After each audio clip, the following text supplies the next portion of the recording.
आवाज मेरी आप लोगों तक आ रही है या नहीं आ रही? कमेंट करके जरा बताइए। मेरी आवाज आप लोगों तक पहुंच रही है या नहीं? कमेंट करके जरा बताइए।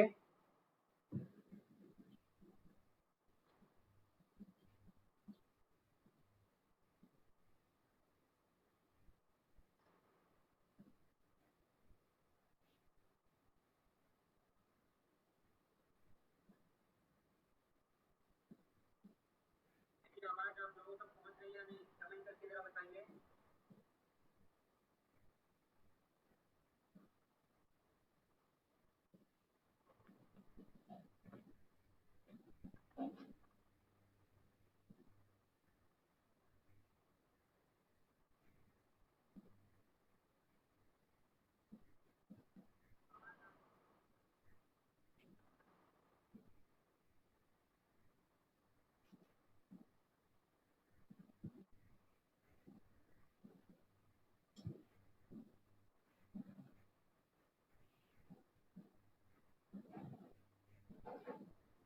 चलिए, a very good evening to all of you. स्वागत है आप सभी लोगों का आज की क्लास में। मैं Rajkumar Singh, faculty of electrical engineering, आप सभी लोगों का आज की क्लास में स्वागत करता हूं।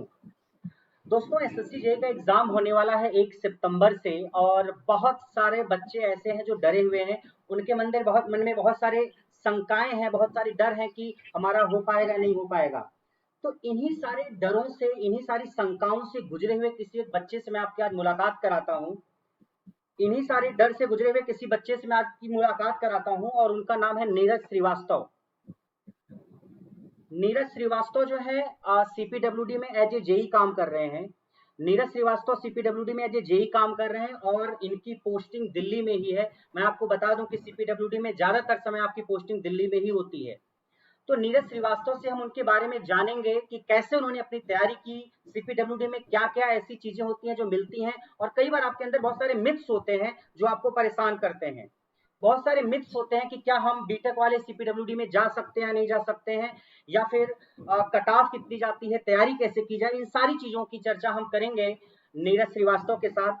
बहुत सारे सवाल पूछेंगे हम नीरज से, लेकिन स्टार्टिंग हम करते हैं कि नीरज श्रीवास्तव को सीपीडब्ल्यूडी में ऐसा क्या क्या मिला, ऐसा क्या क्या मिला जो उनके लिए अलग था।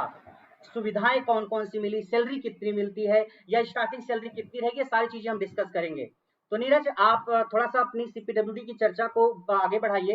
कि सबसे पहले मेरा सवाल यह है कि सीपीडब्ल्यूडी में अगर कोई बच्चा ज्वाइन करता है तो उसकी स्टार्टिंग सैलरी कितनी है? सबसे पहला सवाल यही होता है बच्चे का। सर नमस्कार। सीपीडब्ल्यूडी में सर ज्वाइन करने के बाद 7th पे के बाद तो थोड़ी आपकी सैलरी अब रिस्पेक्टेबल हो गई है। आपको अगर ए क्लास सिटीज में है, एक्स क्लास सिटीज में है, तो आपकी सैलरी 52,000 इन हैंड के आसपास जो है आपको मिलेगी सैलरी। अच्छा, मैं और एक चीज पूछना चाह रहा हूँ कि बच्चे ये भी कहते हैं सर हम ईएससी की तैयारी करेंगे, गेट की तैयारी करेंगे। आप ये बताइए कि जेई बनने के बाद और एई बनने में कितना टाइम गैप होता है, कितना साल लग सकता है? 2 साल, 4 साल या 8 साल? कितने टाइम के बाद बच्चा अगर जेई पे सेलेक्ट होता है तो एई पे प्रमोशन उसका हो जाएगा?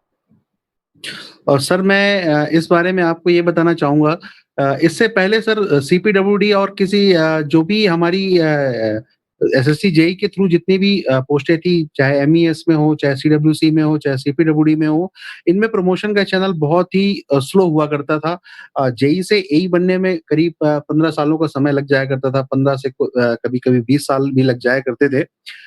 लेकिन तत्पश्चात 2 साल पहले ही कुछ कैडर रिव्यू हुआ है, जिसमें बहुत सारे ऐसे चेंजेस हुए हैं जो कि हम लोगों के लिए और जेईज़ के लिए बहुत ही अच्छा सुनहरा अवसर आया है। इसमें अब प्रमोशन के चांसेस आपके 4 इयर्स में तो आपको डिपार्टमेंटल एग्ज़ाम देने का मौका मिल जाता है सीपीडब्ल्यूडी में। और अगर आप डिपार्टमेंटल एग्ज़ाम ये नहीं प्रिपेयर करते हैं या फिर नहीं बैठते हैं, तो आपकी जो अगर आप सीनियरिटी बेसिस पे प्रमोशन लेना चाहते हैं, सीनियरिटी बेसिस में अब 8 सालों में 8 से 10 सालों में आपका प्रमोशन जो है एज असिस्टेंट इंजीनियर हो जाएगा।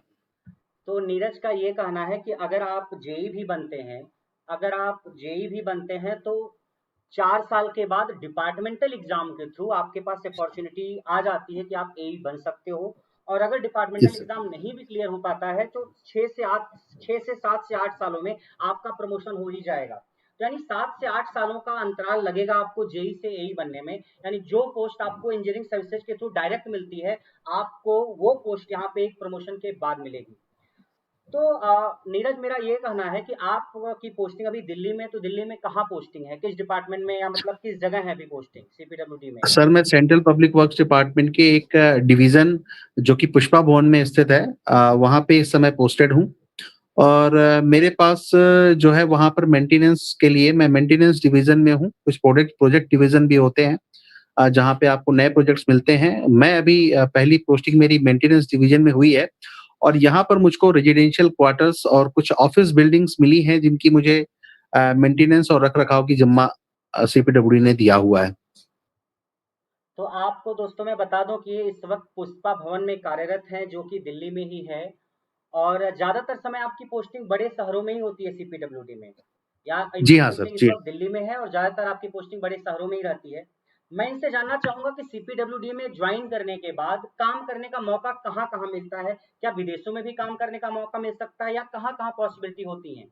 नीरज। बिल्कुल सर, हमारे सीपीडब्ल्यूडी में सर कुछ ओवरसीज़ मिशंस हैं जिसके थ्रू हमें अप्लाई करना पड़ता है इनसाइड द डिपार्टमेंट कि अगर आप इच्छुक हैं वहाँ पे जाने के। रिसेंटली का वाकया मैं बताता हूँ, अभी हमारी जो अफ़गानिस्तान की संसद है, वो हमारी केंद्रीय लोक निर्माण विभाग ने ही बनाई है। और इसी प्रकार से जो हमारे म्यांमार हो गया, नेपाल हो गया, इनमें बहुत सारे प्रोजेक्ट्स जो है केंद्रीय लोक निर्माण विभाग के पास आते हैं। उनका जो है उसमें भी आप लोग सेवा करने का मौका अवसर मिलते हैं। मेरे पास कमेंट आ रहा है ज्योति का, sir what is CPWD? CPWD ये डिपार्टमेंट्स हैं एसएससी जेई वगैरह के, जो आपको मिलते हैं, central public works department. CPWD में जो केंद्र सरकार के ऑर्गेनाइजेशन है, वहाँ पे कंस्ट्रक्शन वगैरह का काम होता है। जैसे मान लीजिए एम्स में कोई काम करना हुआ, या सरकार की कोई बिल्डिंग है, प्राइम मिनिस्टर ऑफिस में कोई काम करना हुआ, या विदेशों में कई बार प्रोजेक्ट होता है गवर्नमेंट राष्ट्रपति का, तो वहाँ पे भी काम करने का मौका मिलता है। नीरज, मुझे ये बताइए, क्या रहने के लिए क्वार्टर वगैरह भी मिलता है? क्योंकि बच्चे परेशान होते हैं सर कि रहने के लिए घर मिलेगा या नहीं मिलेगा, मेडिकल फैसिलिटी मिलेगी या नहीं मिलेगी, शादी के बाद बच्चे होंगे तो उनकी फीस का खर्चा भी गवर्नमेंट उठाएगी या नहीं उठाएगी, ये सब चीजें हैं या नहीं सर सीपीडब्ल्यूडी में? सर जब केंद्रीय लोक निर्माण विभाग में आप कर रहे हैं काम, तो आपको सरकारी एम्प्लॉयज के लिए जो रहने की रिहाइश का या फिर क्वार्टर्स होते हैं, इन्हीं का मेंटेनेंस और इन्हीं के रखरखाव करना होता है। तो आपके लिए एक स्पेशल सुविधा भी होती है कि आपके ही कार्य क्षेत्र में आपको एक एसेंशियल पूल क्वार्टर कनिष्ठ अभियंता जेई के लिए जो है बने हुए होते हैं और वो आपको अलॉट किए जाते हैं। और आप जनरल पूल में भी अप्लाई कर सकते हैं। जनरल पूल में भी आपको सरकारी आवास जो है मिल जाएगा, जो कि आपकी वेतन से जो एचआरए है वो डिडक्ट होके आपको कहीं भी किसी भी बड़े शहर में आपको रहने के लिए आवास की सुविधा सरकार द्वारा उपलब्ध कराई जाती है। और फीस वगैरह भी बच्चों की कुछ मिलती है या नहीं मिलती है? सर यस सर, ये सर सेंट्रल गवर्नमेंट की जितने भी जो सुविधाएं मिलती हैं, आप सीजीएचएस को ले लीजिए, सेंट्रल गवर्नमेंट हेल्थ स्कीम, इसकी फैसिलिटी मिलती है। आप कहीं पे भी अपना इलाज करा के अपना रिम्बर्समेंट ले सकते हैं।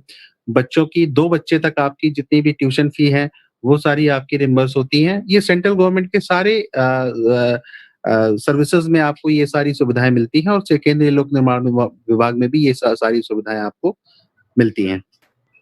कई बार बच्चों का ये सवाल होता है नीरज कि जब हम एसएससी जेई एग्जाम को क्वालिफाई करते हैं, अगर हमारी अच्छी रैंक आती है, तो कौन सा यस डिपार्टमेंट सर। प्रेफर करना चाहिए? एमईएस में जाना चाहिए, या सीपीडब्ल्यूडी में जाना चाहिए, या कहाँ जाना चाहिए किसी बच्चे को?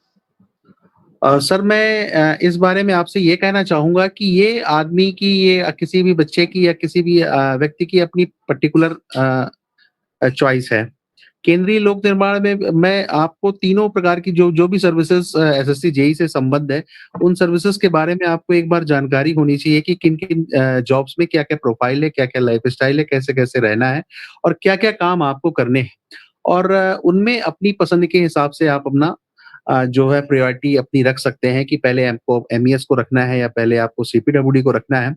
केंद्रीय लोक निर्माण विभाग में एक एडवांटेज ये है कि आपकी जो पोस्टिंग्स हैं, वो सारी मेट्रो सिटीज़ में हैं। कुछ समय के लिए आपको बॉर्डर एरिया में भी सर्व करना पड़ेगा, लेकिन वो बड़ा लिमिटेड समय है, उसके बाद आपको चॉइस पोस्टिंग मिल जाती है। लेकिन मिलिट्री इंजीनियरिंग सर्विसेज़ और सेंट्रल वाटर कमीशन में पोस्टिंग ऑप्शन थोड़े से रिमोट एरियाज़ भी हो सकते हैं, जहाँ पे मिलिट्री का सेटलमेंट है, उन जगहों पे भी आपको काम करने के लिए भेजा जा सकता है। इसलिए मैंने सीपीडब्ल्यूडी को पहली पोस्टिंग ऑप्शन में अपने चूज किया था। नीरज, सबसे ज्यादा सवाल बच्चे मुझसे ये करते हैं कि आई एम डिप्लोमा, क्या मैं सर सीपीडब्ल्यूडी में मिल पाएगा मुझे या नहीं, या सर मैंने बीटेक किया हुआ, क्या सीपीडब्ल्यूडी डिपार्टमेंट मुझे मिलेगा या नहीं मिलेगा। तो क्या बीटेक वाले बिल्कुल सर। सीपीडब्ल्यूडी में जा सकते हैं या नहीं जा सकते हैं, इस डाउट को थोड़ा सा बिल्कुल क्लियर करिए। बिल्कुल सर, सीपीडब्ल्यूडी और एसएससी जो जेई का एग्जाम कराता है, मात्र यही एक एसएससी है जिसमें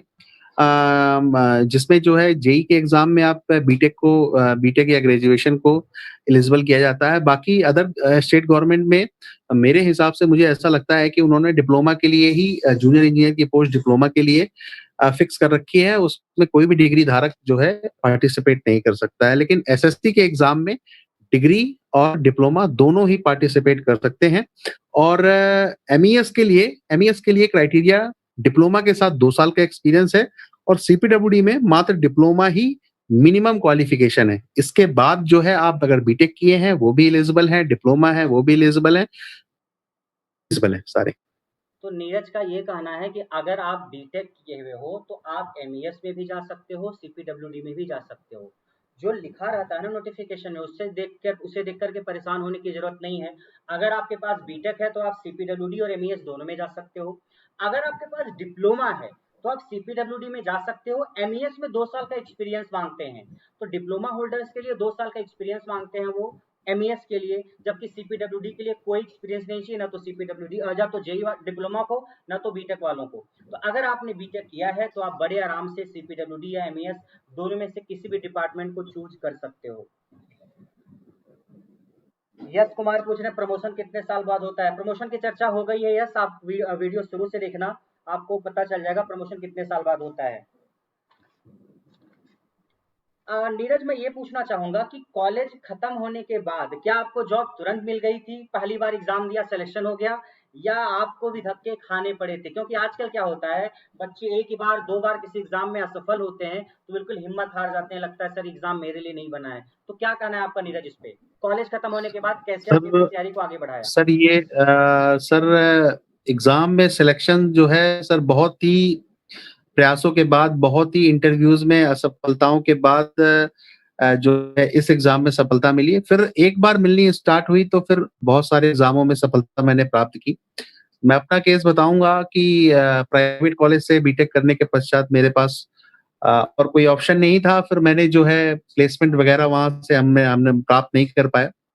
उसके बाद मैंने गेट की तैयारी करने के लिए सोचा। गेट की तैयारी में 1 साल हमने गेट की प्रिपरेशन करी। गेट की प्रिपरेशन के बाद जब रैंक हमारी 2000 के आसपास आई, उसके बेसिस पे हमने सिक्योरिटी की तरफ अपने देखा कि यार उसके बाद कुछ सिक्योरिटी ले लेते हैं। फिर हमने एमटेक ज्वाइन किया, एनआईटी कुरुक्षेत्र से एमटेक इंडस्ट्रियल प्रोडक्शन। लेकिन साथ-साथ जो है अपनी अपनी सरकारी सेवाओं की तैयारी जारी रखी। उसके बाद बहुत से ऐसे इंटरव्यूज आए, जैसे बार्क हो गया, एनपीसीआईएल हो गया, ओएनजीसी हो गया, जूनियर वर्क्स मैनेजर हो गया, यूपीएससी जो कंडक्ट कराता है। इन सभी इंटरव्यू में असफल, इसरो का एग्जाम भी मैंने क्रॉस किया। इन सारे एग्जाम में असफल होने के पश्चात फिर एसएससी जेईई पहला एग्जाम था जो मैंने क्वालिफाई किया। उसके पश्चात फिर मेरा railway senior section engineer, railway junior engineer, ये सारे एग्जाम्स मैंने क्रॉस किए, और उनमें से मैंने जो है एसएससी जेईई को सीपीडब्ल्यूडी में सिलेक्ट किया, उनमें से जाना। तो आप देख सकते हैं कि कॉलेज खत्म होने के बाद नीरज ने पहले तैयारी की, कहीं सिलेक्शन नहीं हो पाया तो इन्होंने एमटेक किया एनआईटी कुरुक्षेत्र से, और एमटेक करने के बाद कई सारे कंपनीज वगैरह में इन्होंने इंटरव्यू दिया, इसरो वगैरह में दिया, और बहुत सारी कंपनीज थी। फाइनली सिलेक्शन इनका एक साथ 2-3 जगहों पे हुआ, और इनके पास दुविधा थी कि एसएससी जेईई में सीपीडब्ल्यूडी ज्वाइन किया जाए या रेलवे में सीनियर सेक्शन इंजीनियर ज्वाइन किया जाए, क्योंकि दोनों नौकरियां इनके पास खड़ी थी। अब एक ऑप्शन था रेलवे का, जो नाम है railway, one of the most diversified department of government of India, और दूसरी तरफ था सीपीडब्ल्यूडी, जहां सुकून है, पोस्टिंग बड़े शहरों में मिलती है। मैं आपको ये भी बता दूं कि सीनियर सेक्शन इंजीनियर की सैलरी भी ज्यादा थी सीपीडब्ल्यूडी में जेई से, और आज भी सैलरी ज्यादा ही है। लेकिन इन्होंने रेलवे में सीनियर सेक्शन इंजीनियर की नौकरी ना ज्वाइन करके रेलवे में सीपीडब्ल्यूडी की नौकरी ज्वाइन की। कारण ये था कि जो एसएससी में जो डिपार्टमेंट आपको मिलता है सीपीडब्ल्यूडी वगैरह, यहाँ पे आपको ग्रुप बी की पोस्ट मिलती है और वो सीनियर सेक्शन इंजीनियर की पोस्ट होती है और ग्रुप सी की पोस्ट होती है। खैर ग्रुप सी और बी में बहुत ज्यादा आपको परेशान होने की जरूरत नहीं है। रेलवे में सैलरी ज्यादा थी, जितनी सैलरी जेई को मिलती है सीपीडब्ल्यूडी मुझसे कहीं 8-10 हजार रुपए ज्यादा ही मिलती है जहां तक मेरी जानकारी है। लेकिन फिर भी नीरज ने रेलवे में सीनियर सेक्शन इंजीनियर की जॉब को छोड़ करके सीपीडब्ल्यूडी की जॉब को ज्वाइन किया और इनकी पोस्टिंग आज यही दिल्ली में ही है। और मेरा अगला सवाल ये है नीरज आपसे कि जो बच्चे तैयारी करते हैं, तैयारी करते करते कई बार हार जाते हैं, तो उस मनोस्थिति से कैसे निपटा जाए या आप कैसे निपटते थे? तैयारी के बीच में सर बहुत सारे ऐसे पल होते हैं। मैं अपना एक वाकया आपको बताना चाहूंगा सर। मेरा जूनियर वर्क्स मैनेजर जब यूपीएससी से मैं इंटरव्यू देकर आया और बीच में ऐसा हुआ कि मात्र 2 अंकों से मैं सफलता नहीं प्राप्त कर सकता। उस समय मेरी मनोस्थिति ऐसी थी कि यार मैं कैसे करूं, कैसे आगे कंटिन्यू करूं। लेकिन मैंने एक बार फिर हिम्मत बांधी और फिर निकल पड़ा उसी प्रिपरेशन की राह पे। मैंने कहा इसके बाद कुछ ना कुछ तो करना ही है आगे जीवन चलाने के लिए। फिर इसी प्रकार से आगे मैंने तैयारी कंटिन्यू रखी और फिर आगे सफलता 2-3 एग्जाम में मुझे एक साथ प्राप्त हुई। तो नीरज की जो कहानी है इतनी आसान नहीं थी। कई सारे बच्चे पूछ रहे हैं कि नीरज डिप्लोमा किए हुए हैं या बीटेक किए हुए हैं। मैं बता दूं, नीरज के पास बीटेक और एमटेक दोनों की डिग्री है। डिप्लोमा नहीं किया था इन्होंने, बीटेक के बाद ही जॉब की कोशिश कर रहे थे, तुरंत जॉब नहीं मिली तो एमटेक कर लिया और एमटेक के बाद फिर नौकरियां स्टार्ट हो गई मिलनी इनको। और इसके बाद 2-3 ऑप्शंस थे, उसमें से किसी एक को चुनना था। मेरे पास कमेंट आ रहा है गर्ल्स के लिए कौन सा ऑप्शन बेहतर रहेगा। आज के डेट में आपको नौकरी किसी भी डिपार्टमेंट मिल जाए वो ही अच्छा है। एमईएस भी अच्छा है, सीपीडब्ल्यूडी भी अच्छा है, दोनों डिपार्टमेंट्स अच्छे हैं, खराब कुछ भी नहीं दोनों में से। जो भी डिपार्टमेंट आपको मिल जाए आपको ज्वाइन कर लेना चाहिए। सीपीडब्ल्यूडी में क्या है कि आपकी पोस्टिंग बड़े शहरों में रहेगी, नॉर्मली दिल्ली में या किसी भी बड़े शहर में रहेगी। और एमईएस में क्या है कि शुरू में कई बार रिमोट एरियाज में भी पोस्टिंग हो जाती है। नीरज मेरा ये कहना है आपसे कि जो बच्चे तैयारी करते हैं तो कैसे अपनी तैयारी को थोड़ा सा मैनेज कर पाए, नॉन टेक्निकल और टेक्निकल का पार्ट, थोड़ा सा टिप्स उनको दीजिए। क्या बहुत ज्यादा नॉलेज जरूरी है इस एग्जाम के लिए, या टाइम की पंक्चुअलिटी, टाइम में जो है डिटर्मिनेशन एक अच्छा होना चाहिए, कितने समय में क्वेश्चन आप कर ही ले जाते हो, तो time management is more important या बहुत सारी नॉलेज जरूरी है इस एग्जाम के लिए? एसएससी जेई के लिए सर मैं चूंकि मैंने गेट की प्रिपरेशन की थी, तो गेट और इंजीनियरिंग सर्विसेज की जो अगर आप तैयारी करेंगे तो बहुत डाइवर्सिफाइड आपको चीजें पढ़नी पड़ती है। तो एसएससी जेई में जब मैंने प्रिपरेशन स्टार्ट की तो सबसे बड़ा फैक्टर टाइम का ही देखा गया सर। 200 क्वेश्चंस को आपको 2 घंटे में सॉल्व करने हैं। ये एक बहुत ही सारे क्वेश्चंस आप देख पाएं, यही बहुत इंपॉर्टेंट हो जाता है। तो उसके लिए टाइम मैनेजमेंट बहुत जरूरी है सर। आपको जो है हर एक क्वेश्चंस पे कितना समय देना है, टेक्निकल के लिए आपको कितना समय देना है। और सबसे पहले मैं तो सभी को यही सलाह दूंगा, सबसे पहले आपको वही सेक्शन अटेम्प्ट करना है जो आपको सबसे अच्छा, जिसमें सबसे अच्छी फील आ रही है, आपको सबसे ज्यादा आप क्वेश्चंस अटेम्प्ट करने का, सबसे ज्यादा क्वेश्चंस आ रहे हों। जैसे मैं अपना एग्जांपल लूंगा, मुझे रीजनिंग थोड़ी सी वीक है मेरी, रीजनिंग में मैं अच्छा नहीं कर पाता हूं, तो सबसे पहले मैंने टेक्निकल उठाया था और टेक्निकल में करीब 90 क्वेश्चंस करने के बाद फिर मैंने रीजनिंग और उसके बाद जीएस को सिलेक्ट किया था और उसी प्रकार से मैंने उसमें स्कोर भी किया। टेक्निकल में मेरे करीब 82 नंबर के आसपास आए थे 100 में। और नॉन टेक्निकल में अगर बात करें तो जीएस में 33 और रीजनिंग में 35 और 30 इसके पास ही नंबर थे। तो उसमें मैंने देखा कि सबसे बहुत जरूरी है टाइम मैनेजमेंट। अगर टाइम आपने अच्छे से हर एक क्वेश्चन को, हर एक सेगमेंट को, जो क्वेश्चन नहीं आता उसको छोड़ते हुए चलते हुए, और बहुत सारे क्वेश्चंस टेक्निकल में ऐसे होते हैं कि आपको 4 ऑप्शंस में से आप ये समझ जाते हो कि इसका आंसर कौन सा होगा। तो इस प्रकार से आपको स्पीड पे बहुत ध्यान ध्यान देना है और उसके लिए पहले आपको प्रिपरेशन करने की बहुत आवश्यकता है। उसके लिए आप क्वेश्चन, ज्यादा से ज्यादा क्वेश्चन पेपर सॉल्व करें और रियल टाइम सिचुएशंस पे क्वेश्चन सॉल्व करें। ये आपके लिए बहुत यूजफुल होगा और बेनिफिट करेगा आपको एग्जाम में। नीरज आपकी शादी वादी अभी हुई या नहीं हुई अभी? सर हो गई है। कब हुई है शादी? सर 1 साल पहले। अच्छा, नीरज की शादी भी 1 साल पहले हो गई है, नौकरी मिलने के बाद इंतज़ार हुआ नहीं नीरज से।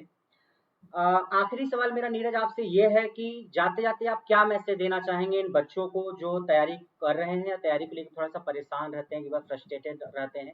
क्या मैसेज आप देना चाहेंगे इन बच्चों को? क्योंकि आपने उस पड़ाव को झेला है और आज आप सीपीडब्ल्यूडी में जॉब भी करते हैं।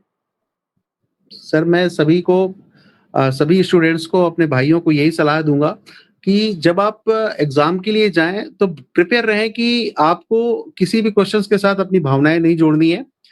सारे क्वेश्चन्स इक्वल मार्क्स के हैं और उसी टाइम बाउंड प्रैक्टिस में जो आपने सीखा है कि आपने 100 क्वेश्चंस के लिए आपने अगर 1 घंटे का समय लिया हुआ है या फिर सवा घंटे का समय लिया है, उस टाइम फ्रेम में आपको वो 100 क्वेश्चंस खत्म करने हैं।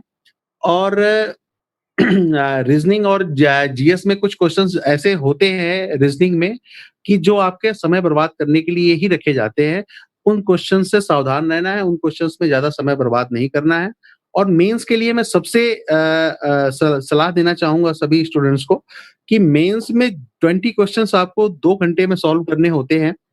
तो हर एक क्वेश्चंस के लिए आपको सजाने का समय नहीं मिल पाता है। तो सजाने में आप क्वेश्चंस आंसर को सजाने में बिल्कुल समय वेस्ट ना करें। मेरे साथ ये घटना हो चुकी है। मैंने जस्ट मेंस का जो एग्ज़ाम किया था, वो जस्ट कट ऑफ से 3 अंक ज़्यादा ही थे, मात्र 3 अंक ज़्यादा थे, जो कि जस्ट नैरो एस्केप।